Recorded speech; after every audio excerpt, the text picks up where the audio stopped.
Hello and welcome. You're watching Newsx with me, Devika Chopra. We have some breaking news coming in.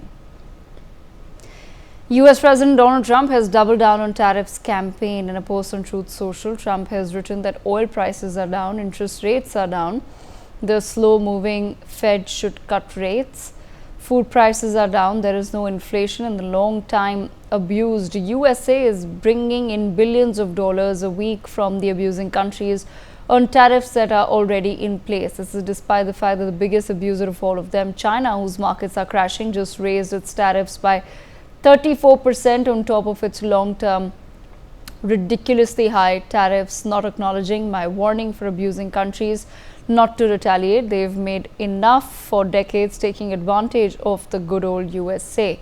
Our past leaders are to blame for allowing this and so much else to happen to our country. Make America great again. Developments taking place across the world as markets continue to crash and nations feel the heat of Donald Trump's decision. Joining me on the broadcast is Gautam Mukherjee, senior journalist. Daniel Boardman, senior correspondent, joins us from Canada, and Ajay Dua, former Commerce Secretary, with us as well. I do believe there is another guest with us, Manish Gupta. All right. If we can just confirm, I do see him on the screens. I do think he is with us, but please confirm. Let me begin the conversation with Ajay Dua. Ajay Dua, Donald Trump, with whatever he's saying so far, is indicating that he has started this trade/tariff war for the long term now, that countries must either work with the United States of America or work a way around the United States of America, because it seems as though Donald Trump is unlikely to take any steps to make the situation globally any better. Devika, thank you for having me on your show. I'm one with you on the aspect that President Trump seems now affirming up even more to go along the path he's selected. I don't think he's going to be relenting, despite in the first round his having levied high tariffs on 50 odd countries of the world, including a couple of islands where only penguins live. But he's made no distinctions between friends and foes, which I think shows his determination to go along an economic path which he has 4 years in exile in President Biden's time he's developed certain ideas, businessman that he is, comes from a family. So he has come down to an understanding saying it is transactional nature. He's going to run his presidency, he's going to run the world. And I say run the world not as a slang, but let's understand that the economy of the United States at 24 or $23.5 trillion is twice the size of China, 6 times the size of India, and by 5.5 times the number 2 countries of the world, number 3 and 4, Germany and Japan. So the economy is huge. The economy is hugely dependent, the US economy, upon imports. The imports into the United States range between $3 and $4 trillion. The US lives largely on things imported from outside, but it's not able to export. Not the fault of the rest of the world, but the fact that US has run out of competitiveness in most manufacturing, because over the years they've been farming out almost all processing, manufacturing to other countries of the world. But having said that, Mr. Trump sees that the world will continue to want to trade with the United States, given its huge appetite for imports and huge size of the economy. So why not try and bring about a balance between export and import, because there are a whole lot of benefits for the US. He doesn't look at the world in a wholesome picture, but for the US, it's probably an integrated view.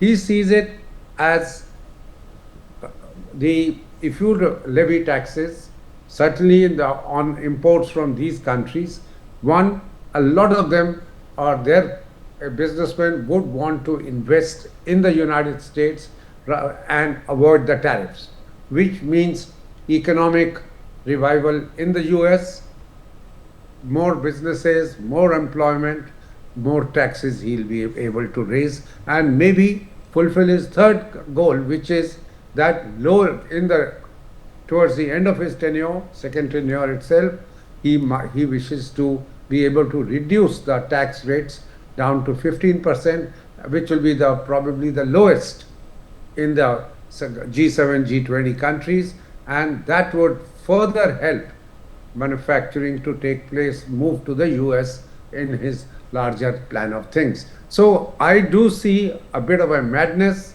in it, but I concede that. But there is a pattern in it. And in that pattern, he is put US interests to the fore, and he is going all out to ensure that he is able to launch his plan. So he will give and take a little bit here and there, but largely the fact that he's levied it across the board, even the geopolitical interests of the US, he is kind of endangered. But by levying a higher duty on imports from China, he's marked China out as a country which he would like to check economically, geopolitically, defense, its military strength, etc. And all these do get served by what he's initiated. Okay, we have some more news coming in. We've been told that the apparent bloodbath continues in the US markets. US markets have begun the new week with a massive sell-off, with Dow Jones falling as much as 1,100 points to a 52-week low. The S&P 500 is also at a 52-week low, having declined below the mark of 5,000. What's more important is the fact that the index is now in a bear market, meaning a 20% fall from the top. The tech-heavy Nasdaq, already in a bear market, has opened another 4% lower, having made a 52-week low of its own at 14,958 points. On that note, let me bring in Daniel Boardman as well. Daniel Boardman, what really has been the impact, and especially in Canada and other areas around? Also, what is it that you're learning from Europe? How are countries, leaders and others now responding and reacting to the markets crashing globally? Yeah, I mean, Canada's pretty insulated from economic understanding. So, I mean, we're running an election right now, and so talks of the economic fallout of tariff, it's not really fitting with the liberal narrative. So the narrative here, it's not being pushed, but the economic devastation will be huge. I mean, we're talking about tariffs and counter tariffs on Canadian auto industry and all this. But the hard reality is the Canadian auto industry is the American auto industry, is the Canadian auto industry, is like part now tied into the Mexican auto industry. Like every American-made car has parts of it manufactured in Canada and Mexico and all around. So, you know, parsing this stuff out isn't possible. If you just want to say, oh, well, we'll put high tariffs on Canada, then the manufacturer will all come back to the United States. Well, then multiply that by every other industry you're trying to do this in, and how many more factories can you build in the United States, and how quickly can you build them? So, of course, the markets are crashing because, you know, this has been tried before. America did this 105 years ago, 1920, the Smoot-Hawley tariffs, and that gave them a trade surplus instead of a trade deficit, and caused the Great Depression. I mean, I think Trump just doesn't like the word deficit. I think that's where we are in trade, is he just doesn't like the word deficit because it doesn't sound good, and surplus sounds good. But you have America, which is the largest economy in the world with the highest purchasing power in the world, which means if Canada and America trade, they have 10 times our population. It's nearly impossible for us to buy more things from America at a 10% of their population than they would buy from us. And that's a good thing for both countries. I mean, they're getting cheaper goods. We're getting, you know, money coming in. They're also getting money coming in cheaper goods. Like, this is the benefits of free trade. And there's a case to be made of high tariffs on specifically China, because, you know, China, you can argue, doesn't play in a fair system, right? Then you have the thing of, like, ultra low wages in authoritarian governments where you can kind of just force a bunch of quasi slaves to work in a plant for 10 cents a day, right? This might actually be, you can argue that has some corrosive effects on Western markets, but this isn't a targeted attack on China to reduce their military, and because I mean China is a threat to the world, and if this was a tariff scheme designed to undermine China and boost America, I mean a lot of us could get behind it. But this is a willy-nilly pulling numbers out of your behind. Even when countries take tariffs off of American goods, they still slap tariffs onto those countries. So the economic destabilization is huge because markets thrive on stability. And if this was a reasonable thing where like if countries just said, okay, 0% tariffs, then America says, fine, 0% tariffs on you, and that was the out, then I think the markets would stabilize because there's some understanding. But there's no general understanding of how the Trump tariffs work. The formula the White House gave was a joke.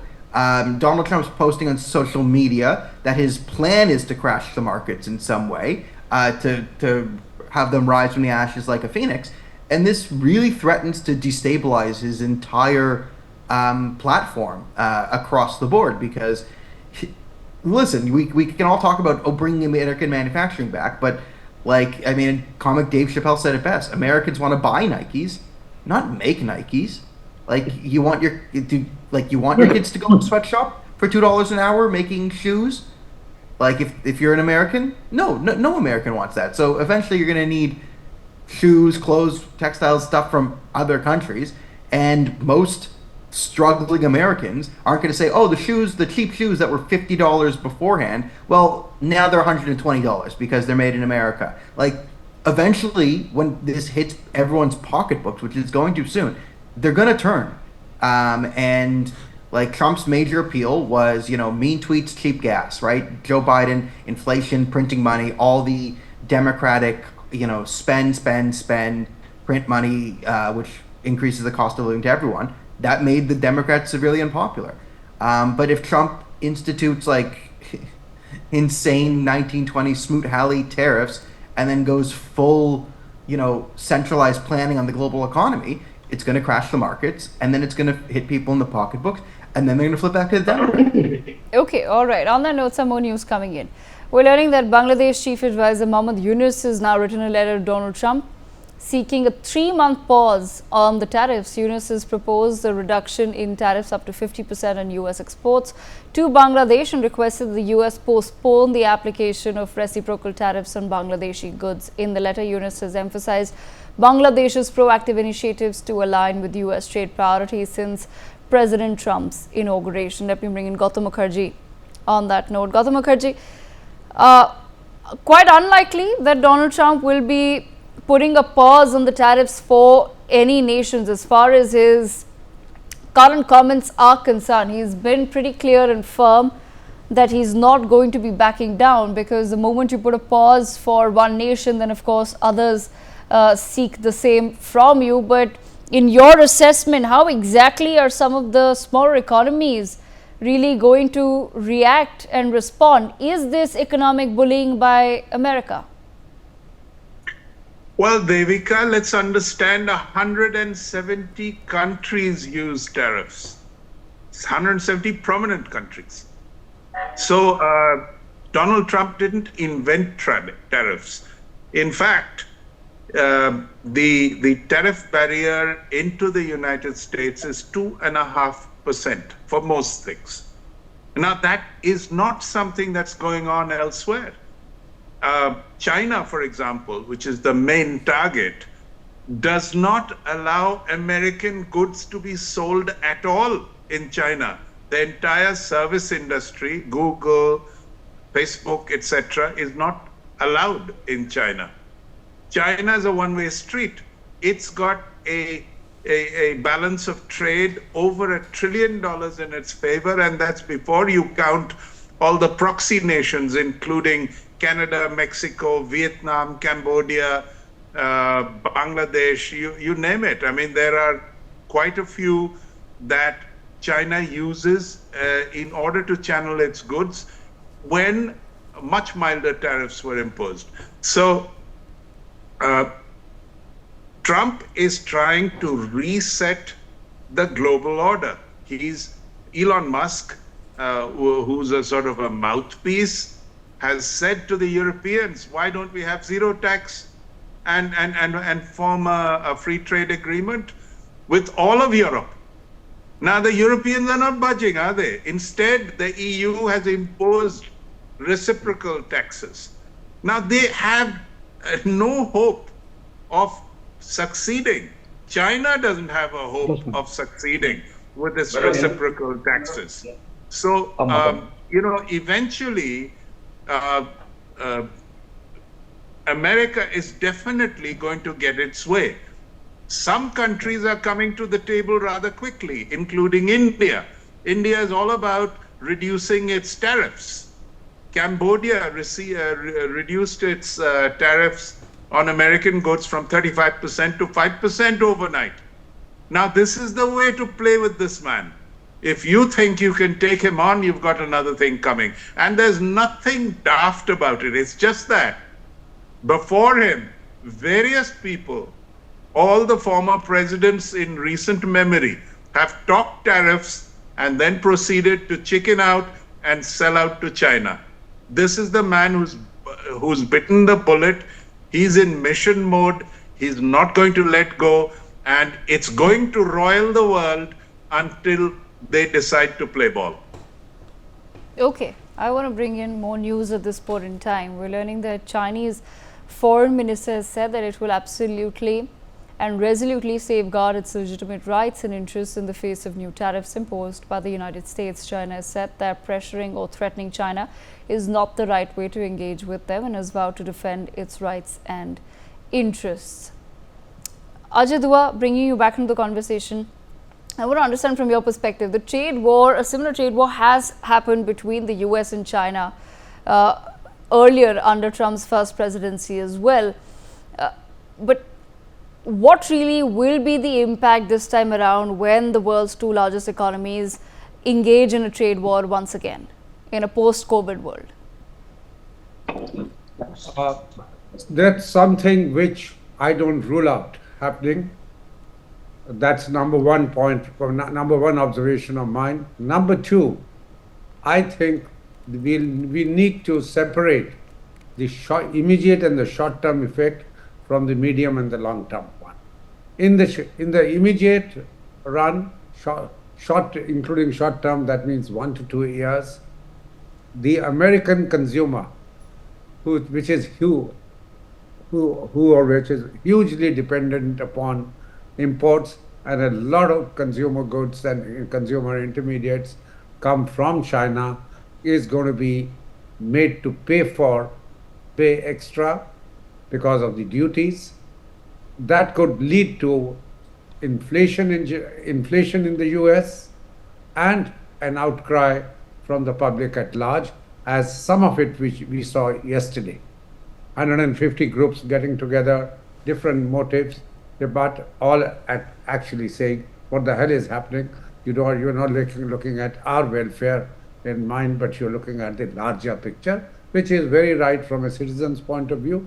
Citizen is the government, it's the powers that be, which have to think long, and a citizen will look at his or her immediate interest. So I do think inflation will set in the short run. What the Fed chairman feared, recession could also take place. Recession and inflation, the two are big monsters. Let's understand their impact can be there can be a political impact as well as there can be economic impact. So what would President Trump need to do? As soon as this starts happening on a noticeable scale, he will have to immediately get down and lower the taxes, the corporate taxes, individual taxes, in order to moderate the effect of recession and the inflation in the country. And I think he's mentally ready for it. He's not going to risk his political future only on the ground that he's going to be able to achieve something 3 to 4 years from now. So as a politician, he will immediately do this, and that's where the difference comes with the Fed president. He's already indicated to him saying, please roll back the Fed rates, the policy rates, and he's not towing the line. They've even had to say, somebody on his behalf, Fed chairman's behalf, has said that the president cannot remove him, that he doesn't have the powers, that the issue, if at all the president tries to do that, it will probably become a crisis-like situation in the US monetary field, industry. So now, what would happen in China? I think somewhat less, but China gets hurt economically in the long run, fairly clear, distinctly. If all right, China would have one other advantage. China, by imposing the 34% reciprocal duty or retaliatory duty, whatever you call it, is going to hurt President Trump politically, because on agriculture products, 20% of the exports of the United States of agriculture products are to a single country, China. Okay. And those will become China by levying a 34% duty on those would kind of hit Mr. Trump politically in the 10 states, which are agriculture states, which have hugely voted for him. But China realizes that it can play the game only up to a point. It's Okay. huge. It's hugely dependent upon technology. Yes. It is hugely dependent upon critical inputs for its defense industry, for its electronic industry, including semiconductors, which it claims that they have made tremendous, or AI, blockchains, etc., where they have made. But that dependence upon the US continues to be significant, and I think that Chinese would would not be in a position to find an alternative for it, because most of it comes from the United States. Right, absolutely. I also have some more news coming in. European trade ministers have held an emergency meeting to consider retaliatory tariffs. Many leaders from the 27-member bloc are calling for a calm and measured response to Donald Trump. EU leaders have spoken of de-escalating the situation. The emergency trade meeting was called after Trump's sweeping tariffs shook European stock markets early this morning and saw shares plunging. Listen in. We are against any trade war, neither with the United States nor with any other country. And we do always prefer cooperation to confrontation. And this must be very clear, because our end goal remains the same, is to negotiate de-escalation and negotiate back to where things were. And if it's not possible, of course, European Union must react firmly and must react proportionately. This is what we're going to talk about, the transatlantic relation, but we need one condition to be credible and to showcase that Europe can be a genuine strength, is to remain united. That the European members remain united in this period. Very tough moment, very important period for the European unity and for the strength it is, and it has to showcase the world. And I've no doubt that European unity is our strength here, and European unity will be maintained. That's the first step. Second step then is for the Commission later today, probably tonight, to publish the countermeasures in relation to steel and aluminium. And then thirdly, in the background and constantly, is trying to find a way forward in terms of negotiation. So everything we do here today, everything we do in the days ahead, has to be to create the environment that brings the US administration to the table. And I think there are many, many reasons, not just here, but in the global markets, that are going to make that an inevitability. All right, I'll leave the last word with Mr. Manish Gupta. Mr. Manish Gupta, what really is the advice that you can then give to the investors in such situations? What happens is that people start losing confidence in the markets. So what's the advice that you would want to give investors at this point in time? See, I was listening all the panelists. We have to understand one thing. If we will not sell, there is no loss. So the patience is the key at this time. First of all, we should not invest at large without getting the proper professional advice. And second thing is patience. Keep this money as idle because the Indian economy is working, Indian politics is working on the reconciliation, not on the retaliation. What does it mean? It means whatever China will lose, India will gain. So slowly, India will gain in this tariff war. We must understand that America is not hitting India. America has to hit China, but indirectly. There should not be any signal for any country. So he is doing for everyone, then slowly he will start doing negotiation. So in the long run, India will be in position. So Indian investors will be in great benefit. So, and this is my hope. So let us not sell in panic. We must stay calm. So this is what I feel at this time. Okay. All right. On that note, I've run out of time, so I thank all of our guests for joining us on the broadcast to take us through their perspective on what's happening. We will, of course, continue to closely observing the markets globally. On that note, viewers, a very short break.